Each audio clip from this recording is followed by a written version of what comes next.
some experience in the matter, that why is it that the average person who goes to rehab ends up in rehab six times Well, before it works? And then and he really didn't answer my question. I guess he didn't have an answer. So I got an email from one of our listeners. I love our listeners, of course, Lisa Wakneen of Marlborough. So I got an email from her, and apparently I hit a nerve when she listened to Randy's interview.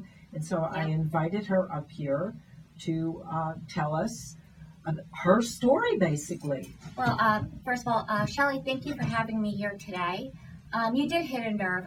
When you mentioned why is there such a huge relapse rate, unfortunately, I'm able to answer that. My daughter started doing drugs at the age of 16. That was 7 years ago, and our lives were turned upside down. From 16 to 18, I could not get her into a rehab because she didn't want to go, and you can't force a minor. You can't force a minor? No, you can't force a minor. You can try to go to court. It's a horrible process. It is the most difficult thing. If they don't want help, no one wants to touch a minor if they don't want help. So, What drugs was she using? Okay, good question. I started out with Oxycontin, which is how so many of our young adults have become addicted. Was she prescribed it? She was not prescribed it. She did it for fun with her friends. She tried it for, just going out one night. Purdue Pharma is rumored, they make Oxycontin, and it's rumored that they actually knew when you crushed and snorted the pill, you broke the time release, and you got instantly high. It's equivalent to heroin. Basically, it's a synthetic form of heroin. So in answer to your question, why does relapse occur so often? It's very hard to get off of heroin. It's very hard to get off of Oxycontin. And 30 days at average rehab just is not enough time. By the time you're out of detox, which could be 3 days to a week, and then you go into treatment, and then you go home. First of all, while you're in treatment, you're on a lot of different medications. It is a very slow and tough process to get your mind to think properly. You can't sleep. They put you on Suboxone. I didn't know this, but my daughter actually came home withdrawing from Suboxone from a rehab in Florida, and I had no idea. Treatment. They're generally, then they go to a step-down facility like intense outpatient. That doesn't happen with minors? No, well, first of all, she didn't get into a rehab until she was 18 years old. Okay. And that's because I told her either she goes to rehab or she can't live at home anymore. That's what convinced her to go.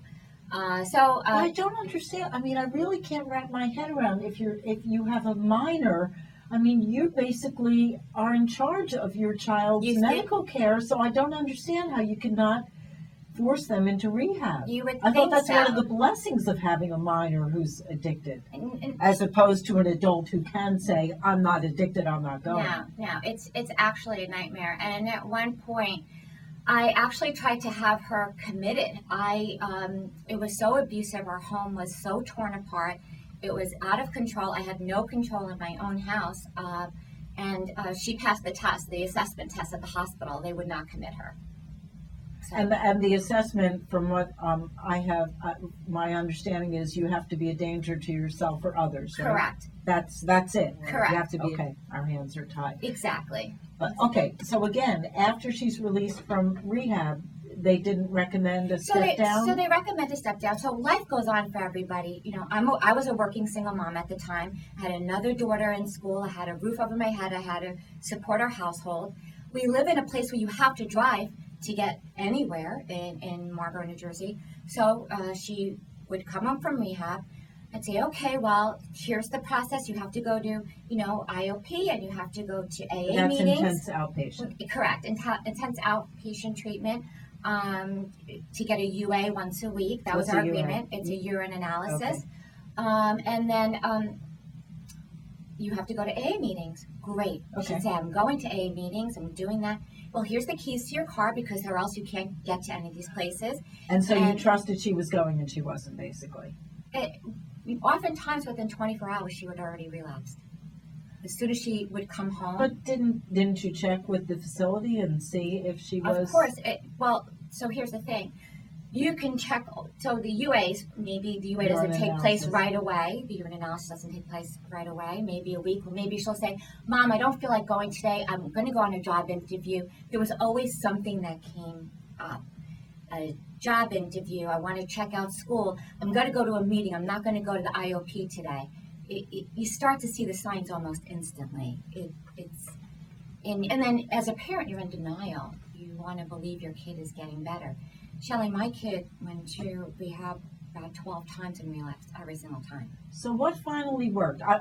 Well, what finally worked, okay, so now let's speed it up. She's 21 years old. She's now living in Rhode Island at her boyfriend's house.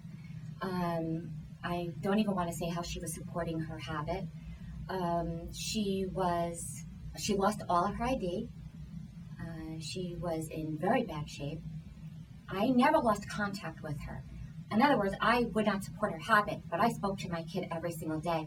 And there were times when I didn't speak to her and she wouldn't answer her phone, that the hairs on my arm would actually stand up and my senses would be tingling and I'd be like, something wrong. There's something terribly wrong.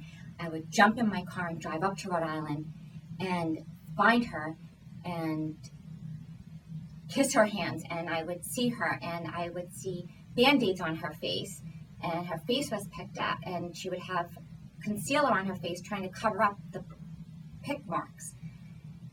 And you can't scream or you can't cry because I would be scared that my child would run away from me. So what changed is the fact that one day she was watching Intervention, and she saw Rehab in Arizona where you could stay more than 30 days. And she said, Mom, she called me up, she goes, Mom, I want to go to this place in Arizona. I said, great, I'm sending a limousine to your house right now to get you. I'm calling them up. She backed out. This happened for 6 months, and she kept backing out. Called the owner of the rehab. Well, what finally changed? Okay, so I called the owner of the rehab. They agreed to take her, and I made a relationship with these people, talking to them for 6 months. And one day I just didn't hear from her, and I called up her dad, and I said, listen, we're divorced, but I said, listen, you got to take a ride up with me. We got to get our girl. And we drove up to Rhode Island, and she said, okay, I'm really going to do it this time. And she had her bag with her, and I had a huge smile on my face. She goes, okay, let's go. Now, mind you, while I drove up to Rhode Island, I had booked 5 different airline tickets because I had no idea what plane I would get her in from Rhode Island to Arizona. Her dad took her into the drugstore to get her some supplies. I called up. I didn't even have a bed or a booking for her because I thought the owners would not even take me seriously at the time. But did she finally go then? She went that day. So the bottom line is, I mean, this is what I hear over and over again, is until they make up their minds that they want to get better, it just doesn't happen. Correct. But what happened to change her mind? She wanted to get better a lot of times. Unfortunately, she didn't have enough time in a rehab to get better. But you said she changed her mind several times about the Arizona, Absolutely. Even though they offered more than a month. She just couldn't make any more money. She couldn't work. She lost her ID. So again, that's something else I hear. Until they hit rock bottom, until they decide. But this is the one. I mean, in your email, you said you're starting a rehab facility. Correct. Now, how is this going to be different from everywhere else? Well, I learned from some of the best places out there. The facility that she went to kept her there for at least 3 months, and it gave her time. You need time. You have to have time under your belt. So my facility is going to be a 3-month facility. We're going to have, dual diagnosis, and it's also in Prescott, Arizona. The difference is there's very little distractions there. It's a small town with a large, sober community. Many places in Florida, I am not putting them down, but the truth is that around the rehabs, you have drug dealers circling like sharks. You do. Here, you just don't have it. Now, I'm not saying if you want to do drugs, you'll find them, but you need a good chance to get away. And this is it's spiritually healing, this place. It's like no other place I've ever seen, actually. It's a throwback in time. The town itself. The town itself is a throwback in time. And is your rehab facility going to take insurance? Absolutely. We'll accept all forms of insurance. You have to. Now, what happens? I mean, insurance only pays so much for mental health and rehab. What happens if your insurance Okay. says, okay, that's Well, or because Shelly, like with your daughter had been so many times. Shelly, the bottom line is the reason most rehabs are 30 days is because that's what insurance pays out. You're in a business. It is a business. I respect that. I'm willing, Silver Sands Recovery, which is the name of my facility, Silver Sands Recovery, I'm willing to make less money, but keep patients there longer to have a better quality and a better chance of healing. And when is this opening? Hopefully November 1st, probably before then, I would say October 1st. And what's your daughter doing now? My daughter Jessica, she works at Dillard's Department Store in Prescott, Arizona. She loves the community there so much that she did not want to leave.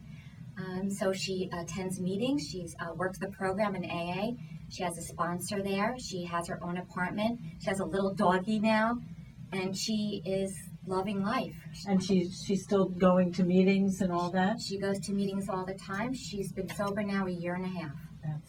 It's a miracle. Congratulations to you both. Thank you. But it seems to me here, because this is what I'm hearing over and over again, again, until they hit rock bottom, until Absolutely. they decide all of this is worthless. So does that then mean, what do you do if your child is addicted and your child isn't on board and everyone's saying, well, unless they're on board, it isn't going to work. And then as a parent, you're saying to yourself, but I don't want my child to die. You want to keep your kid alive. It is a fine line of enabling and getting them better.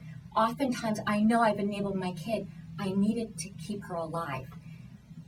However, you do have to put your foot down. You got to stop with the money. You got to say, listen, you have to set your boundaries. If you're not willing to get help, I can no longer support you financially, okay? However, don't break contact with them because you still need to remind them what they loved, what they used to love, and that you're family and that you're there to love them. Silver Sands Recovery is based on that foundation. We want to give you care. My logo is S Heart S, which is helping people, but it's help with love. That's our foundation. Is there anything else you want to add? Because we're just about out of time. Anything we haven't covered here? Don't give up, okay? It's a process. Keep fighting. Recovery is a process. Oh, Hang and in how there. do people get in touch with you if they want to get in touch with you? They can call me, Silver Sands Recovery, at 732-804-2208. Our website will be up soon, but again, it's 732-804-2208, or Lisa Waknin, WAKNIN, @gmail.com. Okay, I'm sure you're going to be hearing from our listeners. Like I said, it touched a nerve the first time we talked about this with the organization Help Not Handcuffs. And thank you, Lisa Waknin, and best of luck to you. Thank you so much, and Shelly. I especially appreciate your it. daughter. Thank you. And I'll be back in a moment with more Q104.3.